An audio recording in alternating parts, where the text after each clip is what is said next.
Europe's energy transition needs to go faster, but who are the drivers of innovation?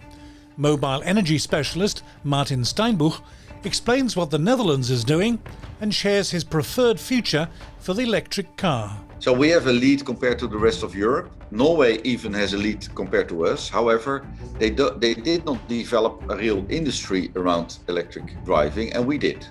So with the lead we have, we actually also were able to develop new industries like Fastnet, EVBox, Allego, companies developing smart chargers and fast chargers. We defined the worldwide standard for communication protocols for charging points, and that's worldwide adopted. So we lead, in fact, this technology. I say to everybody, well, combustion car is over. Because electric cars, they have sufficient range, they are sufficient cheap, and they are sufficient lightweight and becoming lightweight. If you think about new sold cars per year, then I expect that tipping point to be in 4 or 5 years from now. So either 2024 or 2025, 2026 maybe. But I think in already 4 to 5 years, I think 50% of the new sales in the Netherlands will be battery electric, fully electric cars. Okay, so I notice you haven't mentioned hydrogen as an energy carrier. No. I know for that cars, it's a waste. I don't want to turn this into a debate on hydrogen fuel cells because I just think that they're extremely silly. Hydrogen is an energy storage mechanism. It's not a source of energy. So you have to get that hydrogen from somewhere. If you get that hydrogen from water, so you're splitting H2O, the electrolysis is extremely inefficient as an energy process. If you say took a solar panel and used the energy from that solar panel to just charge a battery pack directly, compared to try to split water, take the hydrogen, dump the oxygen, compress the hydrogen to an extremely high pressure or liquefy it, and then put it in a car and run a fuel cell, it is about half the efficiency. It's terrible. So why would you do that? It makes no sense. And then hydrogen has very low density. It's a pernicious molecule, likes to get all over the place. You get metal embrittlement from hydrogen. If you get a hydrogen leak, it's an invisible gas. You can't even tell that it's leaking. But then it's extremely flammable when it does and has an invisible flame. If you're going to pick an energy storage mechanism, hydrogen is an incredibly dumb one to pick. You should just pick methane. But why is he saying that? He's not the only one saying that. Basically, all large OEMs of car manufacturers, they say that for passenger cars, the battery developments are being so fast that they are relatively cheap and the range will be enough. And with hydrogen, you lose a lot of energy in all the conversion steps, and it brings the price higher of the fuel itself. So driving an electric car, you can never make it cheaper than simply using a battery electric driven car, because you don't have the conversion costs nor the energy which you need to convert from green electricity into hydrogen into electricity again. In fact, you could also say if you want to drive a hydrogen car, you need 3 times as much wind turbines in the Netherlands. We don't like that, I think. Okay, but look at this interesting international story. In March 2021, Hyzon, the US manufacturer of hydrogen fuel cell trucks, signed a joint venture with the Dutch company of Holzhausen Clean Energy to build a factory in Winschoten in the north of the Netherlands. They have a first contract to build 1,500 hydrogen-powered trucks by 2026 for a client in New Zealand, so entirely for export to the Pacific. So that's one direction.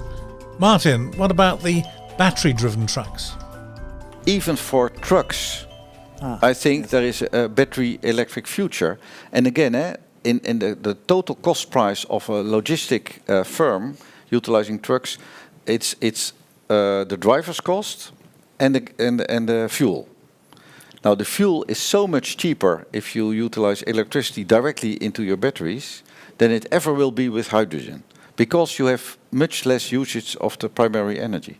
What I was thinking of was some of the myths around the electric car. Right. And one of the myths is that the battery won't last all that long. Oh yeah, that's interesting. Yeah, that is because that we all have our reference with our smartphones, and we all charge it from 0 to 100% during the night, and during the day we use it up until 0%.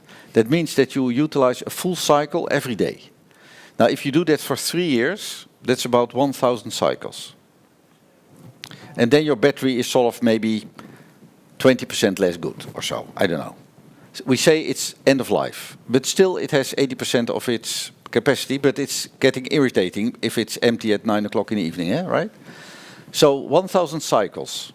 If you have an electric car with a range of, say, 400 kilometers, and you have 1,000 cycles, it means your car, your battery, can last for 400,000 kilometers, and even then you still have a capacity of 80% of that original 400 kilometers, right? So you have still 320 kilometers per charge, and you already have driven 400,000 kilometers, which is longer normally than your car lasts, all the mechanical parts. So there's no issue, in fact, with battery degradation for cars. So in many cases, the battery is going to last longer than the driver. And that's why there is a huge economy coming up and also industry developing for recycling of batteries or for a second life usage, like stationary batteries at charging stations or at your home place. I think there's a whole new era coming up of polymers and polymer-based solar panels, which are far more flexible in the utilization. If you have polymers which you can shape according to your wishes, the design space explodes, and that's really great. So what we need, in fact, in Europe is really an alliance for battery development. So there's a new company in Northvolt in Sweden, and I think there should be more companies. And of course, we have our startups, Lionvolt and LionJar, but we need a European momentum for this battery technology race, because batteries are the key means for the transition of both mobility as well as energy transition. So batteries is a key thing, and I think that if you think about high-tech and high-tech systems, I think also in AI, it would be very useful if Europe works together and makes momentum there. And those collaborations around batteries have started. On November 16th in Tokyo, the Netherlands Organization for Applied Research, TNO, will explain their involvement in the Battery Competence Center, where Dutch and now Japanese manufacturers are working together. All part of a packed program of innovation for Society 5.0, for a tomorrow being built today.